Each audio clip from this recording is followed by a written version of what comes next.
মা তারা ও তন্ত্র সাধনার ক্ষেত্র হিসেবে তারাপীঠ বর্তমান বিশ্বমানচিত্রে একটি বিশেষ জায়গা করে নিয়েছে। তবে এই জনপদের ইতিহাসটা বহু প্রাচীন, কালের স্রোতে তা দ্বারকার চরে চাপা পড়ে আছে। এই ইতিহাস আমরা কজনেই বা জানি? অনেক গবেষকের মতে আজ থেকে প্রায় 1000-এরও বেশি বছর আগে, আনুমানিক শশাঙ্কের শাসনকালে তন্ত্রসাধক বশিষ্ঠদেব তারাপীঠ তথা চণ্ডীপুর মহাশ্মশানে তন্ত্র সাধনা শুরু করেন। মনে করা হয় তিনিই তিব্বত তথা চীন দেশ থেকে মায়ের শিলামূর্তি নিয়ে আসেন। গবেষকরা এও বলেন বশিষ্ঠ দেবী বাংলায় প্রথম জবা ফুল নিয়ে আসেন চীন দেশ থেকে, যেটাকে ইংরেজিতে চায়না রোজ বলা হয়। এই জবা ফুল আবার তন্ত্র সাধনার ক্ষেত্রে অপরিহার্য। এছাড়া বশিষ্ঠ দেবী প্রথম চীন দেশ থেকে বারুদের ব্যবহার দেখে আসেন, আর সে কথা তৎকালীন শাসক শশাঙ্কের কানে পৌঁছালে তিনি সেখান থেকে বারুদ আমদানি করেন এবং যুদ্ধের কাজে তা ব্যবহার করে সহজেই থানেশ্বরের নৃপতি রাজ্যবর্ধনকে যুদ্ধে পরাজিত করেন। তাই বলাই যায় তারাপীঠ একটি ঐতিহাসিক জায়গা। বশিষ্ঠ দেবের পরে আরও অনেক তন্ত্র সাধক এখানে সাধনা করেছেন। তবে যে সাধকের জন্য তারাপীঠ আজ জগৎ বিখ্যাত, তিনি হলেন সাধক বামাখ্যাপা। আমরা কথা বলেছি বংশ পরম্পরায় মা তারার সেবায়েত ও বিশিষ্ট লেখক গুরুশরণ ব্যানার্জি মহাশয়ের সঙ্গে। তার কাছ থেকে আমরা জেনে নেব তারাপীঠের প্রকৃত ইতিহাস, যা আগে কেউ বলেনি। নমস্কার। আমরা যে মায়ের মন্দিরটা দেখি, সেটাই কি আসল মন্দির? আসল মন্দির কোথায় ছিল? মন্দির কারা কিভাবে নির্মাণ করলেন? কেন আজও মহাশ্মশানে মায়ের পদযুগল পড়ে আছে? এই সমস্ত প্রশ্নের উত্তর পেতে ভিডিওটি শেষ পর্যন্ত দেখতে থাকুন। তারাপীঠ নিয়ে একটি বিতর্ক প্রথম থেকেই রয়েছে। এটি সিদ্ধপীঠ নাকি সতীপীঠ? সাধারণত বলা হয়ে থাকে এটি সিদ্ধপীঠ। বশিষ্ঠ আরাধিতা তারা তত্র তারা শিলাময়ী, অর্থাৎ বশিষ্ঠদেব আরাধনা করে মায়ের সিদ্ধিলাভ করেছিলেন, সাধনায় সিদ্ধিলাভ করে মায়ের দর্শন পেয়েছিলেন। আবার কেউ কেউ বলে থাকেন যে 51 পীঠের পীঠ না হলেও এটি 108 পীঠের এক পীঠ, এটি একটি গুপ্ত পীঠ।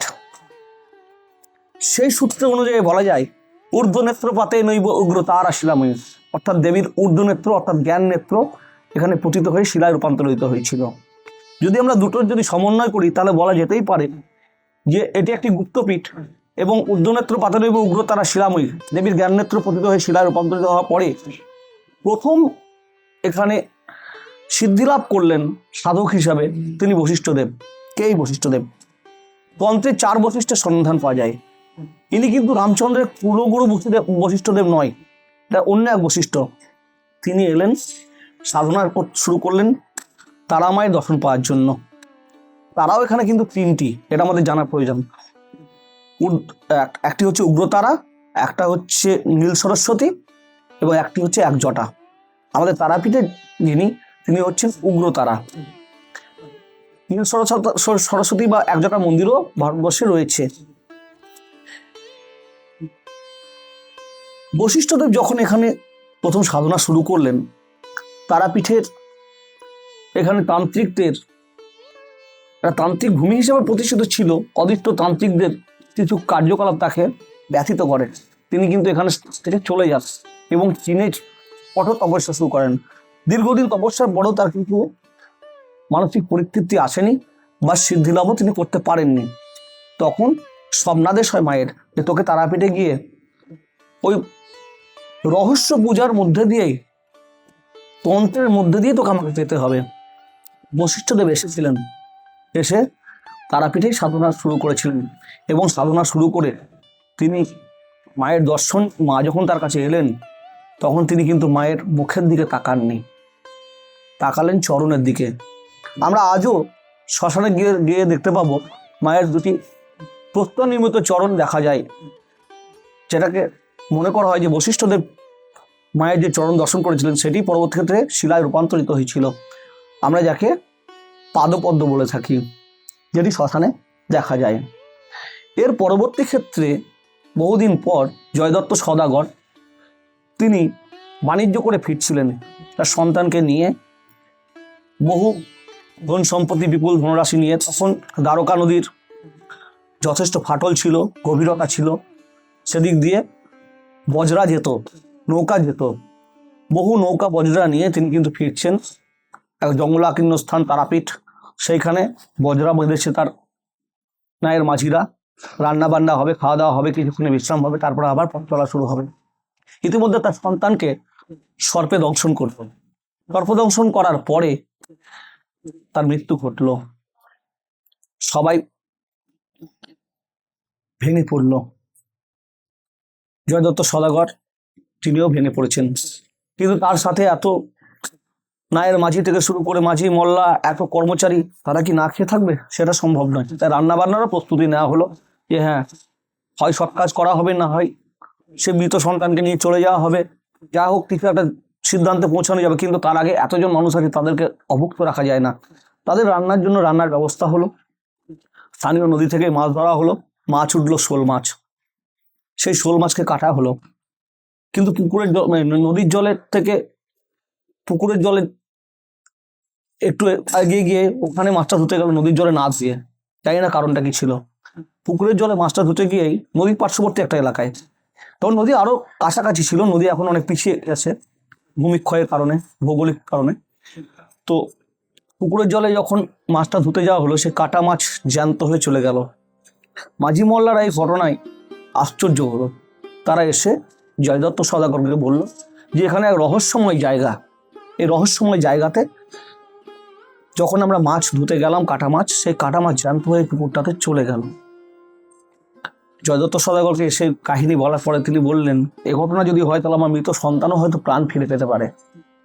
তিনি তার মৃত সন্তানকে মাঝি মোল্লাদের নিয়ে গিয়ে ওই রহস্যময় পুষ্করিণীতে ভাসিয়ে দিলেন। আশ্চর্যভাবে মৃত পুত্র প্রাণ লাভ করে ফিরে এলো। এখনো পর্যন্ত যে পুষ্করিণী রয়েছে মন্দিরের পাশেই, জীবিত কুণ্ড পুষ্করিণী, যার নাম। জয়দত্ত সওদাগর তখন মাঝি মোল্লাদের বললেন, তোমরা চলে যাও, এই স্থান থেকে আমি আর যাব না। এই রহস্যময় স্থানের কোন মাতৃশক্তি, কোন শক্তি এখানে আছে, রহস্য শক্তি, তার সন্ধান আমাকে পেতেই হবে। তিনিও শুরু করলেন কঠোর তপস্যা। তপস্যার সন্তুষ্ট হয়ে মা তারা তাকে স্বপ্নে দর্শন দিলেন এবং বললেন, আমি ব্রহ্মশিলা, উগ্র তারা, আমি ব্রহ্মশিলা রূপে এখানে রয়েছি। আমার এখনো পর্যন্ত কেউ উদ্ধার করে পুজো শুরু করতে পারেনি, তুই আমার পুজো প্রচলন কর। জয়দত্ত সওদাগর কিন্তু ব্রহ্মশিলা মূর্তি প্রথম উদ্ধার করলেন দ্বিতীয় সাধক হিসাবে। প্রথমে বশিষ্ঠদেব ছিলেন, যিনি সাধনা করেছিলেন, কিন্তু তিনি ব্রহ্মশিলা উদ্ধার করতে পারেননি। তিনি জাস্ট মায়ের চরণ দর্শন করেছিলেন। জয়দত্ত সওদাগর ব্রহ্মশিলা উদ্ধার করে মায়ের পুজোর প্রচলন করলেন। সেটি কিন্তু শ্মশানেই ছিল পুরনো মন্দির। বন্যার ফলে সেই মন্দির, প্রাকৃতিক দুর্যোগে সেই মন্দির বিপর্যস্ত হয়। অনেক পরে এখন যে মন্দিরটা আপনারা দেখতে পাচ্ছেন, সেই মন্দিরটি কিন্তু তৈরি হয়েছিল মল্লারপুরের রায়দের কোনো এক ব্যক্তির সান্নিধ্যে। এখনো সেই মন্দিরটি রয়েছে। প্রত্যেক মাঝে মাঝে সংস্কার করা হয়, রং করা হয়, এবং বর্তমানে তারাপীঠ রামপুরহাট উন্নয়ন পরিষদ গঠিত হয়েছে। তার থেকেও এখানে অনেক উন্নয়ন চলছে। হ্যাঁ, এরই মাঝে বলা উচিত যে তারাপীঠ কিভাবে, চণ্ডীপুর, তারাপীঠের পূর্ব নাম ছিল চণ্ডীপুর, সেটি তারাপীঠ কিভাবে হয়ে উঠল, এর জন্য যে সাধকের নাম মুখে মুখে ফেরে, তিনি হচ্ছেন বামদেব, বামাখ্যাপা, যার জন্ম আটলায়। তিনি কিন্তু মায়ের খ্যাপা সন্তান হিসেবে পরিচিত ছিলেন এবং মায়ের সাথে তার নিবিড় সান্নিধ্য গড়ে উঠেছিল। মন্ত্রে তন্ত্রে নয়, শুধু মা মা ডাকে শ্মশান কাঁপত, মানুষ তার কাছে ছুটে আসতো। তিনি হয়তো সামান্য একটু ছোঁয়া দিয়েই কাউকে বাঁচিয়ে দিতেন, আবার কাউকে তার মৃত্যু নিশ্চিত জেনে বলতেন, এ সালা তো ফটগো। এরকম ঘটনা আমরা শুনতে পাই।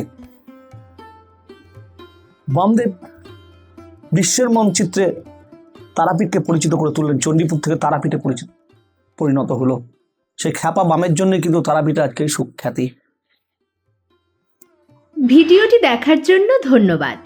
ভালো লাগলে লাইক ও কমেন্ট করুন আর শেয়ার করে পরিচিতদের দেখার সুযোগ করে দিন। এরকম আরও তথ্য সমৃদ্ধ ভিডিও পেতে চ্যানেলটি সাবস্ক্রাইব করে আমাদের পাশে থাকুন।